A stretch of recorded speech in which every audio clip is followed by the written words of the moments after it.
Welcome everyone to Straight from the Paws. Today I have a very special guest with me, a very good friend of mine, Michelle Conlan from Fairhaven, and some of you might recognize her. She's been around with us for a long time. She's helped us out at the shelter quite a bit. She's a groomer. I'm going to well, you tell us a little bit about who you are. Actually, I'll start with our story. Is when I started my dog grooming business, I reached out to Gail and Beverly, and they didn't even know me. They were kind enough to welcome me into their home, and that was the start of our relationship with the dog grooming. And 16 years later, I now have the Camel Hair Coat, which they're now being very supportive of that. And again, we met in your kitchen. That's and right. Started talking about, they read the book, and they loved it, thankfully. And been very supportive, and here I am.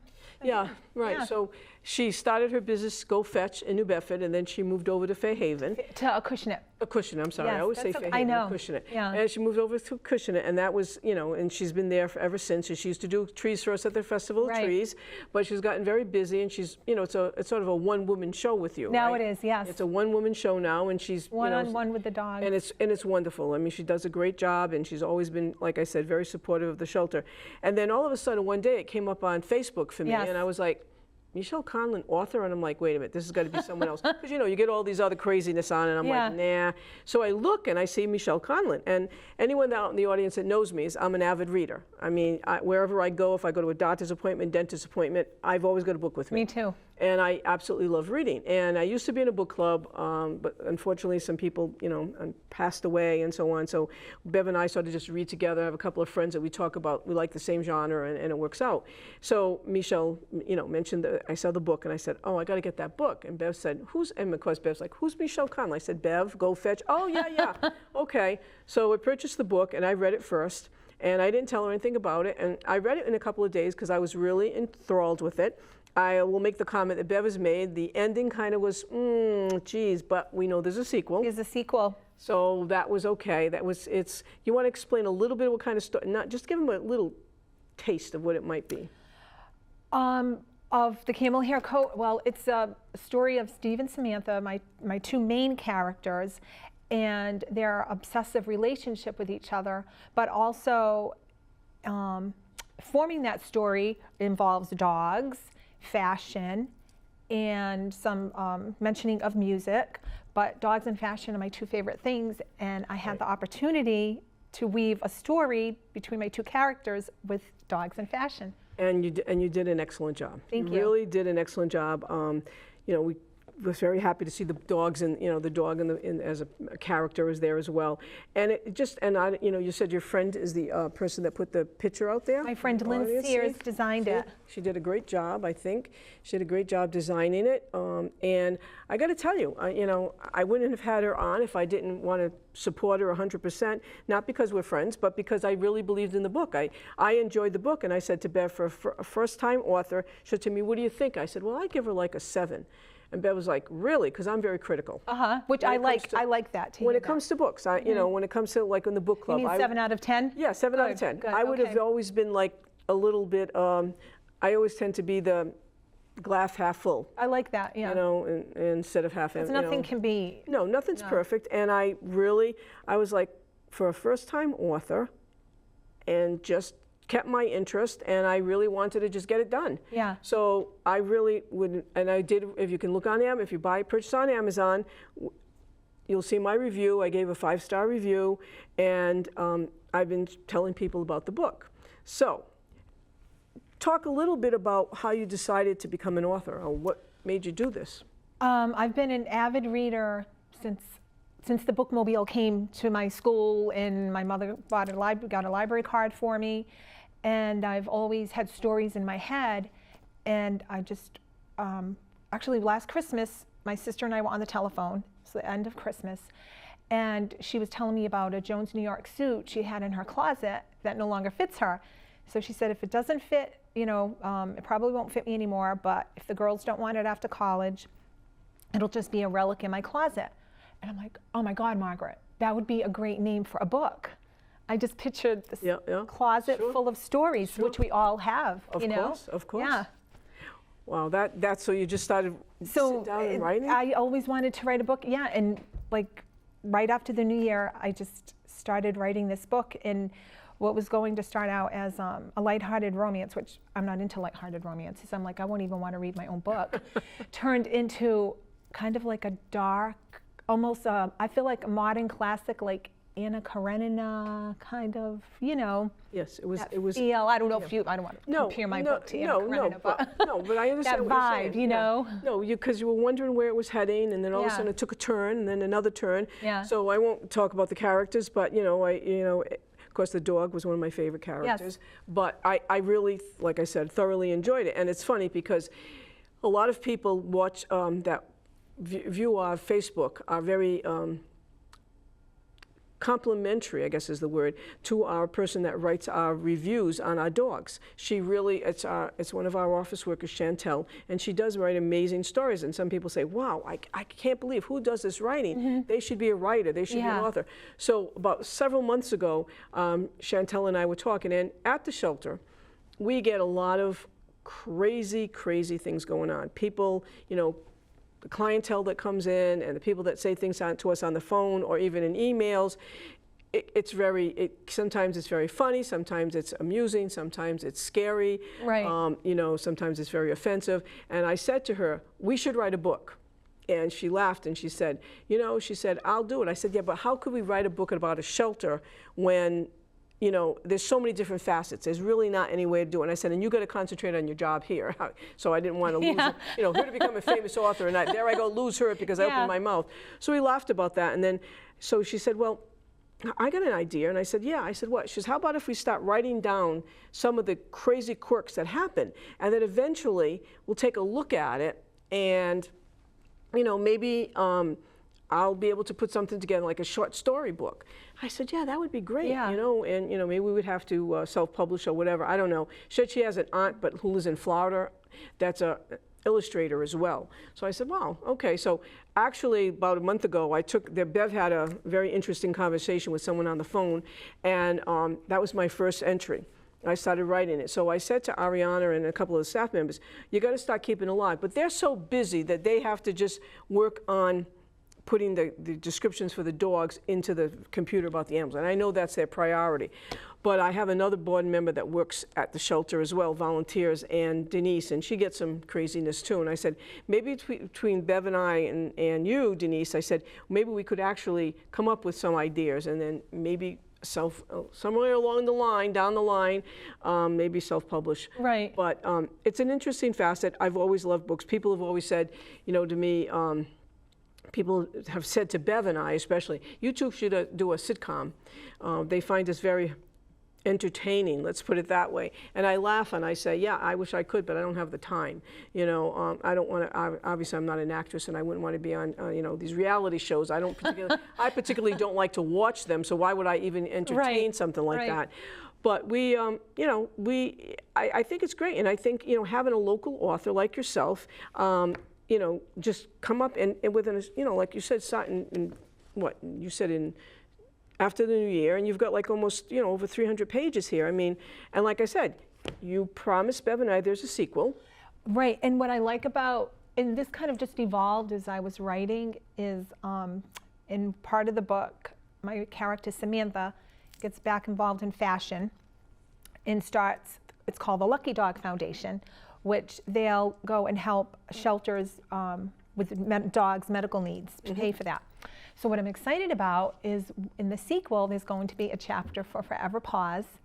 And and my character will be working with you and Beverly for a situation that needs their... you did mention that to me. I was wow, that's exciting. I'm very excited. I have like the whole chapter in my head. I can't wait to write it. We were sitting at the kitchen table. You started talking about that, and I was like, yeah, I mean, not that I would say that you weren't going to do it, but it was like, I don't know how you put that in your head, Well, when you had mentioned that, and I was like, oh my God, you were reading my mind. Like I wanted to do that, but I didn't know, if you're allowed to do that or.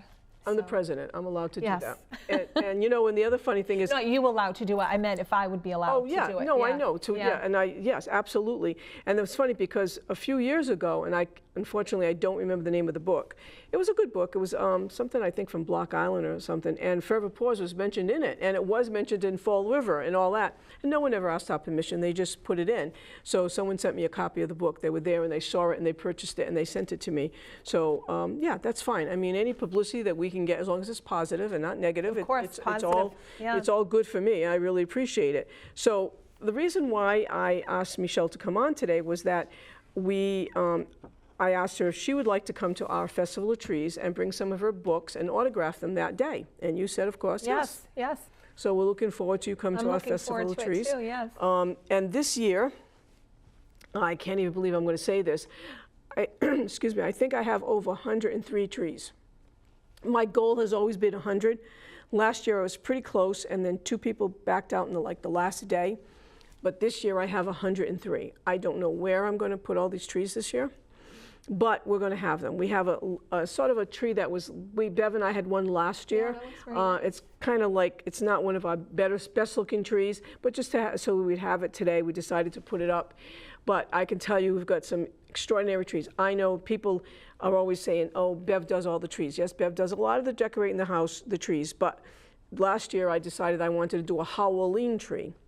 And I was out at Michael's, and so I purchased so many things. I can't even imagine. I can't tell you how many things. So I'm going to have a Halloween tree. I have a black tree, and I'm going to have the orange and purple lights on it. And the value of the tree, if I had paid top dollar, because I'm one of these fanatics, I like to know how much I would have spent. Right, of course. I spent like over $500. Would have spent over $500. It ended up being like For that one tree? for that one tree, yes. For all the decorating and all the stuff under, I've got a pillow, I've got candles, Right. you can't imagine all the stuff I have Yeah. underneath that tree. So we've got that tree coming up, and then you know, we have other trees coming up. Bev's going to do a Patriots tree again this year. We have stuff that we've bought in the past for a Patriots tree. So she says, you know what, I'm just going to put all the stuff out for the Patriots tree, and she'll do that. And then we have a tree. One of our friends, we've known for many years, Kathy, she has done a tree for us. I don't like doing the trees. I do a terrible job on the trees, and she doesn't, but she thinks she does. So she said, I'll give you, and very generous, she said, I'll give you $500 if Bev will decorate the tree. So I mentioned it to Bev. Bev said, of course I will. So we tried to come up with an idea. So this year we have some different colored trees. It's been hard to get some of the trees. So we've got white trees, black trees, green trees. We've got a silver tree. We've got a champagne colored tree. We've got all different kinds of trees. So Bev is going to take one of the champagne trees, and she said, I'm going to decorate it, you know, just with that. But what can we do? We came up with this great idea. It's a place, I think it's in Plymouth. It's called Belfry Inn. Oh, that's Sandwich, I think. Is that Sandwich? Yeah. Okay, so I'm wrong. So it's not I was Plymouth. going to say Daniel Webster and Sandwich, but I'm like, wait, she's in Plymouth, so. No, my but mistake. It was Belfry Yep. Inn, yeah. Thankfully, right across the Belfry street. Inn. Yes, Belfry Inn. It's a beautiful place, gorgeous Yeah. inside. We went there for a wedding, and I said to Bev, why don't we take a ride down there and get a gift certificate? So we took a friend of ours with us, and she had never been there. Oh my God, she fell in love with the place, the grounds, the place, it's gorgeous. So the gentleman was very nice. It was the owner that Bev said, you know, I get a gift certificate. Sure. So they have a place, a restaurant that you can eat there. We've eaten, the food has been very good. And the rooms are all different. I mean, if you go on the website, you see all these different rooms, Victorian rooms decorated. It's beautiful, beautiful. He's expanded the area. So we're going to have that will be the focus of the tree, $400 gift certificate. And then she's just going to decorate the tree like Oh, a pretty nice. Christmas Well, tree. when I go there, I'm Bidding on going that to be one? bidding on that tree. Yeah, I mean, it is gorgeous. and like I said, people could say, okay, well, I want it, and it's for, you know, obviously for 2 people. If someone wants to spend the weekend, they can purchase it again, put towards 2. Or, and some of the rooms are cheaper, like $200. So, you know, it depends on how Right. it would work out. So that's going to be a great, great tree. That sounds like yeah, a it was great tree. exciting about that tree. We've got the one by Meet Me for Coffee. You know, it's like a coffee tree. And then we've got others, you know, Wicked. I think we're going to have a wicked tree. Wicked, okay. Yeah, we're going to have a wicked tree. Different kind. People are very creative. We have a baby tree. We have a knitting tree this year. People become very, very creative, and I'm very excited about it. This is one of our, if not the most lucrative event for the shelter. It starts at noontime. Excuse me, I want to say now. I'm going to say October, November 2nd. At 12 to 5. Coming up soon. It is coming up soon. Yes, we are very, very busy. November 2nd, and it's going to be at White's in Westport. And they have a concession stand at White's. We will have our merchandise table will be there. We also have a bake sale. And they have, obviously they have a bar that you can purchase your drinks there. And we're going to have Michelle there with her book, and which is going to be great. Hopefully you'll make a lot of sales that day. Yeah, it'll be nice just to be there, actually. It will be nice. Yeah, but it'll be nice. I love that event. Yeah, but it'll be nice that hopefully people will purchase the book. Yeah, it would be nice. Yeah. And maybe some people have. I know that one of my my board members, the day that we were having a fundraising committee, she immediately went on Amazon and purchased it. So I'm hoping that she'll have already read it, and so we'll have a good time with that. And when we make announcements throughout the day, and I'll make sure that people know that you're there, and doing that kind of sales pitch for us. And I think that it's important that you're a local author. I think that's important for people to know. And I also think it's important that we support ourselves. Right. We support our community, and you're a part of our community. You have been for many, many years, and I think it's important that people understand where we're coming from. I think, if people say, well, why a book? And then someone said to me, why are you having a book? I said, because she's been part of our community for so long, and it involves a dog in the book. And I didn't say anything about the future. I said, it involves a dog in the book. I said, and I think people will enjoy it. Yeah. So I'm very happy that you're coming that day. And we have a lot of different things going on, as you well know. We also have a Halloween party coming up in October 18th. It's going to be at the Liberal Club, and it's going to be, I think the tickets are $30 for that. Everything's on our website. Believe it or not, I'm proud to say we have over 45,000 followers on our Facebook. Social media has really blossomed since Chantel has been doing our writing and stuff. We have people from all over the United States wanting to come in. And where are you located? I like that dog. I read that writing and was so great. Why, where are you? And we've adopted. We had that. I don't know if you saw. We had a bird named Hendrix, and he was a macaw, but he was a little bit of not a nice boy, and he said bad words and stuff, very bad words. He was sort of a racist as well. Oh, geez. Yeah, so we had a very hard time, but she wrote such an eloquent description of him that we had people from all over the United States that wanted to adopt that. How did you get that bird? They come in if they're left in a house, surrendered, or if someone can no longer take care of the bird, Right. they're moving, getting divorced, whatever. Because don't forget, we take abused, abandoned, surrendered, Right. rescued animals. And so those birds are very exotic. and they last for a long time. They He do. came in, he didn't have very good his not his hygiene, but his health wasn't in very good shape because they didn't know how to feed him, so they were feeding him like crackers, like Polly-wanted cracker. Right. Wrong materials for an animal. So his feathers were going, and I think they just felt that he wasn't going to make it. Oh, wow. So we ended up with the bird. The bird is living his good life in Maine right now. But a funny story, going back to writing stories. I used to be a teacher of the deaf and hard of hearing. So Bev gets a phone call, and the lady says, hi, she says, I want to adopt that bird. I'm deaf. And Bev said, oh. So I happened to be standing by where she took the phone call, and she said, you're deaf? So I look over, and I look to see if on the key thing is they're telling us that she's going to have one of those, I said, you're going to have a delayed reaction because they have to type it in. Well, the lady was talking like you and I are talking. So she wasn't deaf. She might have been hard of hearing, but she was communicating very fine with Bev. And she said, well, that's my bird. And Bev said, well, it's not your bird. She said, matter of fact, the bird has already been adopted. She said, but I could take the bird because I'm deaf, so I won't be able to hear what he's saying. Well, what's the point? It made no sense. And she was kind of arguing back and forth with Bev. And Bev said, ma'am, honestly, the bird's already been adopted. And we didn't say where the bird went. The bird is gone. The bird's doing fine. And, thank you for calling, but it's not going to work. And when Bev got off the phone, I said to her, she said, what are you talking? I said, well, they have a communication thing where she would have to be typing if she was totally deaf. And she's telling Bev, I'm totally deaf, profoundly deaf. And Bev's like, there's no way. So we get a lot of people that, That would be a good story for the book. Well, that's what I'm saying. Yeah, We had another person that called up and said, that's my bird when I was a child. Really? We had several of those call up. That was my bird when I was a child. My parents gave that bird away. I want my bird back. Yeah. Oh, great. How can you prove that that was your bird? Right. They all look alike. They do, yes. So we get some very interesting characters, to say the least. And so if we had the time, and again, we don't, I did start a book. I've only had two entries, I think, now in my book. But I keep saying to the girls up front, write it down quick. Just write on a piece of paper. Right. And then we can Have a little book. That's what I have. Anytime That's what I have tell an 'em. idea, I just write it in my That's little what I book. tell them. I got the book on my desk at the office. I say, just do it, and then we'll see. But again, you know, they're overwhelmed. They really are Right. overwhelmed. I mean, I get that. But again, I think that Forever Paws has grown so much since you and I have got involved. You know, when you started, you were working at Macy's in Boston, In correct? Boston. Right. In fashion. In fashion, that's right. And you Yeah. came over and you said, I'm thinking of changing field. When you left, Bev and I said, she wants to leave fashion to go to be a dog groomer.